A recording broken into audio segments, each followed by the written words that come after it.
வணக்கம். நல்லா இருக்கீங்களா? வாழ்க.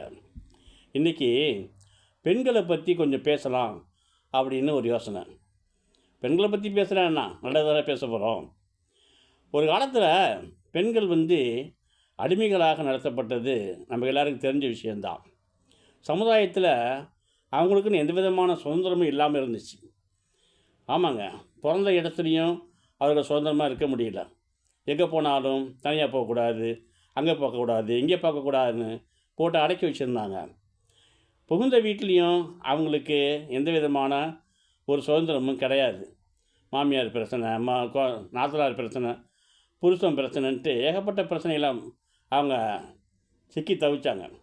ஆனாலும் பொறுமையாக எல்லா சோதனைகளையும் தாங்கிக்கிட்டு குடும்பம், குழந்தைகள், குடும்ப கௌரவம் அப்படின்னு தன்னைத்தானே அடிமைத்தனமாக்கி கொண்ட ஒரு காலம் இருந்துச்சு. அது எப்படிப்பட்ட ஒரு விதமான அடிமைத்தனம் அப்படின்னா, அதுக்கு ஒரு உதாரணம் சொல்கிறேன். யானை இருக்குல்ல, யானையை குட்டியில் வாங்கும் பொழுது யானைப்பாக என்ன செய்வான், ஒரு கடுமையான சங்கிலி போட்டு அது காலில் கட்டி வைப்பான். அது இழுத்து இழுத்து பார்க்கும். அந்த சங்கிலியால், அந்த யானையால் சங்கிலியை அறுக்க முடியாது. இப்படி பல நாள் இழுத்து பார்த்துட்டு அப்புறம் இழுக்கிறத விட்டுடும். அது மனசில் செட் ஆகிடும். என்னன்னா, இந்த சங்கிலியை நம்மளால் அறுக்க முடியாது அப்படின்னு மனசில் செட் பண்ணிக்கும். ஆனால் அது வளர்ந்து பெருசான பிறகு யானைப்பாக என்ன செய்யும், அந்த பெரிய சங்கிலியை கழட்டிட்டு சாதாரண கயிறை தான் கட்டி வைப்பான். அது ஈஸியாக அதால் அறுக்க முடியும். ஆனால் அந்த யானை அறுக்காது. ஏன் தெரியுமா? அறுக்க முடியாதுன்னு செட் ஆகிடுச்சுல்ல, அதனால் அறுக்காது. அந்த மாதிரியான ஒரு அடிமைத்தனத்தை அந்த காலத்தில் நம்ம பெண்கள் அனுபவித்தாங்க. இது எல்லோரும் தெரிஞ்ச விஷயந்தான். ஆனால் காலம் மாறுனுச்சு. கல்வி அவர்களுக்கு கை கொடுக்க ஆரம்பிச்சிது. ஆரம்ப காலத்தில் அவருக்கு கல்வி மறுக்கப்பட்டுச்சு. ஆனால் பிற்காலத்தில் கல்வி, பெண் சுதந்திரம் என்ற சட்ட போர்வைகள் அவருக்கு கிடச்சிது. அந்த கல்வி என்ற ஆயுதத்தை அவங்க பயன்படுத்த ஆரம்பித்தாங்க. அப்புறம் என்ன ஆச்சு பார்த்தீங்களா? ஆண்களை மிக மிஞ்சிய அளவிற்கு அவர்கள் உயரத்துக்கு போனாங்க. ஆனால் ஆண்களால் அவங்களோட உயரத்தை எட்டவே முடியலை.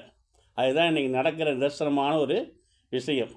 எல்லாத்துலேயும் ஆண்களை மிஞ்சி அவர்கள் கல்வியில் உயர்ந்து நின்னாங்க. திறமையும் தங்களுக்கு என்ன திறமைங்கிறத வெளிப்படையாக காட்ட ஆரம்பிச்சிட்டாங்க. அதனால தான் இப்போ என்ன ஆயிடுச்சுன்னு கேட்டிங்கன்னா, ஒரு காலத்தில் பெண்ணை பொறுக்கி பொறுக்கி எடுத்தாங்க. அது பொண்ணு வேணாம், இந்த பொண்ணு வேணாம், அது அழகில்லை, இது அழகில்லை, அந்தஸ்து இல்லை. இப்போ அப்படி இல்லை. எந்த பொண்ணாக இருந்தாலும் பரவாயில்லன்னு ஆம்பளைங்க ரொம்ப கஷ்டப்படுறாங்க. ஆனால் பெண்கள் பொறுக்கி எடுக்க ஆரம்பிச்சிட்டாங்க. தன்னுடைய படிப்பு, சம்பளம், சமநிலை எல்லாத்தையும் அவங்க திருப்பி தோசையை போட ஆரம்பிச்சிட்டாங்க. ஆமாம், ஒரு ஐடி கம்பெனியில் ஒரு பையன் 1,00,000 ரூபா வாங்குவான், அந்த பொண்ணு 2,00,000 ரூபா சம்பாதிக்கும். ஆனால் கல்யாணம் பண்ணிக்கணும்னா முடியாதுன்னு சொல்லும். ஏன் தெரியுமா? என்னை விட அதிகமாக சம்பாதிக்கணும் அப்படிங்கிற நோக்கம் அந்த பொண்ணுக்கு வந்துடுச்சு. நான் ஒரு கல்யாண இந்த ஜாதக பரிவர்த்தனை ஒரு விழாவுக்கு போயிருந்தேன், என் பையனுக்கு பார்க்குறதுக்காக. அந்த கூட்டத்தை நடத்தின செயலாளர் மைக்கில் சொன்னார், 85% ஆண் ஜாதகம் வந்திருக்கு, 15% தான் பெண் ஜாதகம் வந்திருக்கு. அதனால் பெண் கிடைக்க ரொம்ப கஷ்டமான சூழ்நிலை இருக்குது. அதனால் நீங்கள் என்ன செய்கிறீங்க, பெண்ணுடைய வரதட்சணை, அந்த ஏற்ற இறக்கம், அழகு இதெல்லாம் பார்க்காதீங்க, கிடைச்ச பொண்ணை நீங்கள் கட்டிக்கிட்டு போங்க அப்படின்னாரு. அப்படியும் கிடைக்குதுங்கிறீங்களா? கிடைக்கலங்க. இன்றைக்கி பொண்ணு கிடைக்காம பசங்க ரொம்ப பேர் கஷ்டப்படுறாங்க. ஏன்னா பெண்களுடைய உயரத்தை இவங்களால் எட்ட முடியல, அவங்கள சமநிலைப்படுத்தவும் முடியல. ஆனால் இந்த உயரமும் இந்த ஒரு உயர்வும் பெண்களுக்கு கௌரவத்தை கொடுத்தாலும் பல பெண்களுக்கு கர்வத்தையும் கொடுத்துருச்சு. அது எல்லாருக்கும் தெரிஞ்ச விஷயந்தான். அதனால் அவங்க கல்யாணத்துக்கு முன்னாடியே பலவிதமான கண்டிஷன் போட ஆரம்பிச்சிட்டாங்கன்னு வச்சுங்களேன். மாமியார் கூட இருக்கக்கூடாது, பையன் இவ்வளோ படிச்சிருக்கணும், வீடு சொத்து இருக்கணும், சுகம் இருக்கணும். நீங்கள் பார்த்துருப்பீங்க, நீ என்னென்னலாம் பார்த்துருப்பீங்க, எல்லாம் தெரிஞ்ச விஷயந்தான். ஆனால் இந்த நிலைமை எதிர்காலத்துக்கு நல்லதா அப்படின்னு நினச்சா கொஞ்சம் கவலையாக தான் இருக்குது.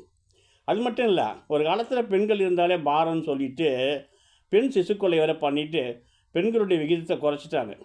நாம் செஞ்ச வேணாம் நம்மளை துரத்துது. அவ்வளவுதான். ஆனால் பெண்களை பொறுத்தவரை அவங்க தன்னுடைய ஒரு சூழ்நிலைக்கு ஏற்ற மாதிரி மாப்பிள்ளை எதிர்பார்க்க தப்புன்னு சொல்ல முடியாது. அந்த நிலைமைக்கு ஆண்கள் சமநிலையில் இருக்காங்களான்னா அதிகபட்சமாக இல்லை. இதுதான் வருந்தத்தக்க ஒரு விஷயமா இருக்குது. ஆனால் இது இப்படியே வளர்ந்துக்கிட்டு போனால் பின்னால் அது அவ்வளோ சரியாக இருக்காது அப்படின்னு நான் நினைக்கிறேன். ஆனால் ஆம்பளைங்களை பொறுத்தவரையில் இப்போ பொம்பளைங்களுக்கு ரொம்ப மரியாதை கொடுக்க ஆரம்பிச்சிட்டாங்க. பெண்கள் அதாவது மனைவிக்கு ரொம்ப மரியாதையும் பண்பாடாகவும் நடந்துக்கிறாங்க. அதனால் படிப்பு சம்பளம்லாம் கூட குறைச்சிருந்தாலும் நல்ல குடும்பம் நல்ல பையன் அப்படின்னு தெரிஞ்சால் தாராளமாக கல்யாணம் பண்ணுவீங்க. அதுதான் நல்லது. பெண்களுடைய உயர்வை நினச்சி பெருமையாகவும் இருக்குது, ஆனால் அவங்களுடைய கர்வத்தை நினச்சி பயமாகவும் இருக்குது. அதனால் பார்த்துக்குங்க. உங்களுக்கு புரியாதது இல்லை, நான் சொல்லியா தெரிய போகுது. ஏதோ மனசில் பட்டது சொன்னேன். நன்றி.